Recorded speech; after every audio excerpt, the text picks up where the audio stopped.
Welcome to We're on ECMO, a series for the ECMO community. Joining me today is Mario Padilla. Mario is an ECMO specialist turned acute care nurse practitioner, caring for ECMO patients alongside the cardiothoracic surgery team at a Platinum Center for Excellence at Baylor University Medical Center. Mario is passionate about collaboration and continuing education in the ECMO community. And so I really appreciate you joining me today to share from your experience and expertise. Oh, thanks, Neil. Yeah, thank you for having me on. Our topic today is the integration of CRRT with ECMO. And so I had a couple of questions. One is, why would an ECMO patient need CRRT? And the second is, what are the pros and cons of connecting directly to the ECMO circuit versus adding a separate Vascath? Great question. Yeah. And again, thank you for having me on. I think this is important knowledge that we can share amongst the community. We're a small community overall.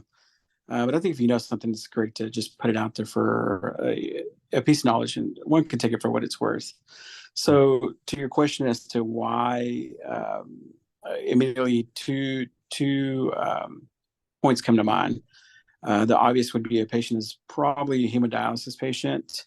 Could be the first obvious reason. The second reason would be if a patient's developing an acute kidney injury, or they're having a low urine output, as in accordance to what we would desire to diurese the patient if they're not responding to diuretics or Lasix, or they've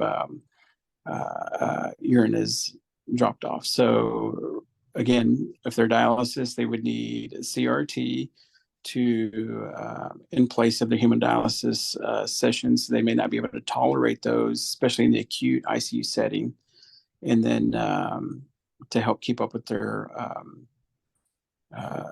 urine output. Or this patient could be more than likely, as we're all familiar, in an acidotic state too as well. Mm-hmm. pH is down, metabolic acidosis, or their lactate is elevated too as well. And in other cases, they also could have some form, to some extent, some rhabdomyolysis too as well, that would cause their kidneys to shut down. Mm-hmm. Hence the aid of CRRT. Awesome. Very good. Well, I'm assuming you guys see a lot of patients there. You've got a lot of ECMO patients, and you see a fair number that are in need of CRRT. I guess, how do you guys go about that? Is that something where you guys connect directly in the circuit? Is that how you guys do it? Are you adding something separate, or what's your take on that? So we do we're used to practicing with both methods. If the patient has a access that was placed here at our facility under our guidelines, and of course this is all institutional preference and policy, whatever each institution may prefer. But if they have access already, then I believe we should just use it. It's already there. Let's use it if we can. If they don't have access, we do tend to splice in connections to our CRT to our ECMO circuit, so that we can connect the CRT and run continuous therapy that way.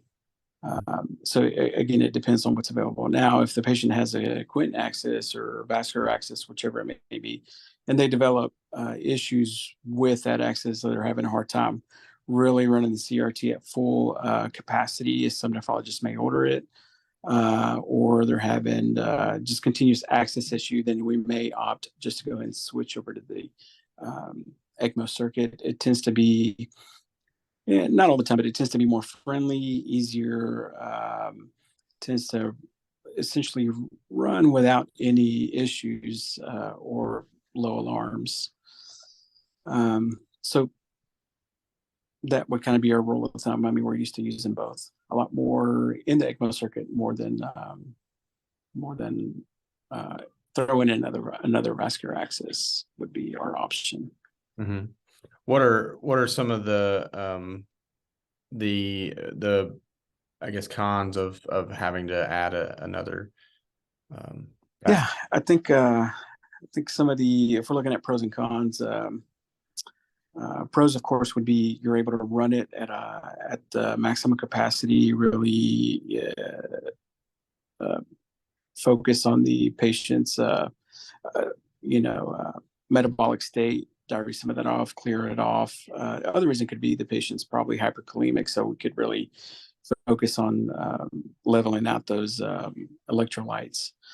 Some of the cons, of course, if you're running your CRT through your ECMO circuit, is now you've added in an extra connection if it's not something that's already built into your circuit. So then you run the risk of, you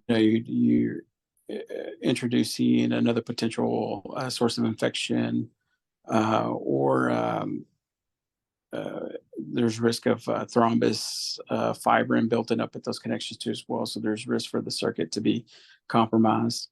And one of the bigger cons, or one cons that one would be most worried about, is introducing air into the circuit. Mm-hmm. There's many ways that you could connect the CRT to your circuit, whether it be pre-cone, post-cone. Rarely is that ever a post-oxygenator, just because you want to use your oxygenator as a safety barrier should air get into the circuit. But if you are putting in connections, then air would probably be one of the at the top three of what you would be really concerned with getting into the circuit, and then your ECMO therapy stopping because if it gets into the cone. I would say those are probably some of the cons to having your CRT connections to your ECMO circuit.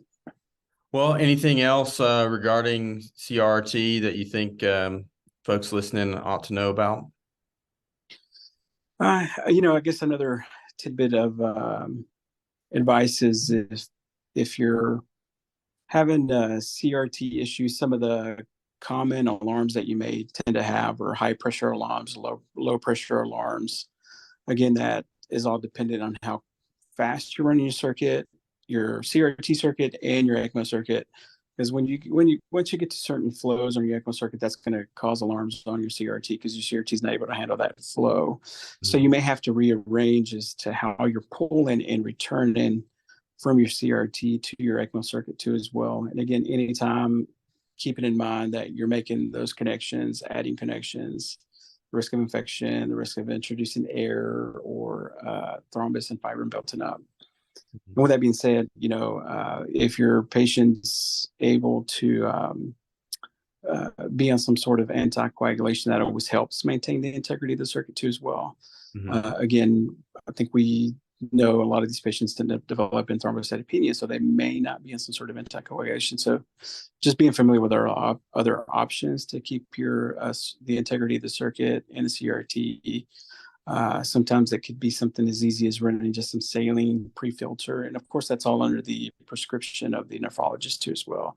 It's mm-hmm. not just something we just add on ourselves. Or sodium bicarbonate, that could be something that could help out too as well. So really, I guess those would be some of the tidbits, clinical pearls, as to being mindful of the CRT and the ECMO circuit when developing therapy to these patients. Really appreciate you taking the time to share your expertise. If you're watching and you have a question and you'd like to hear an ECMO expert answer that, make sure you send your questions to me, Neil, NEIL, at ECMOadvantage.com. Appreciate it. Thanks.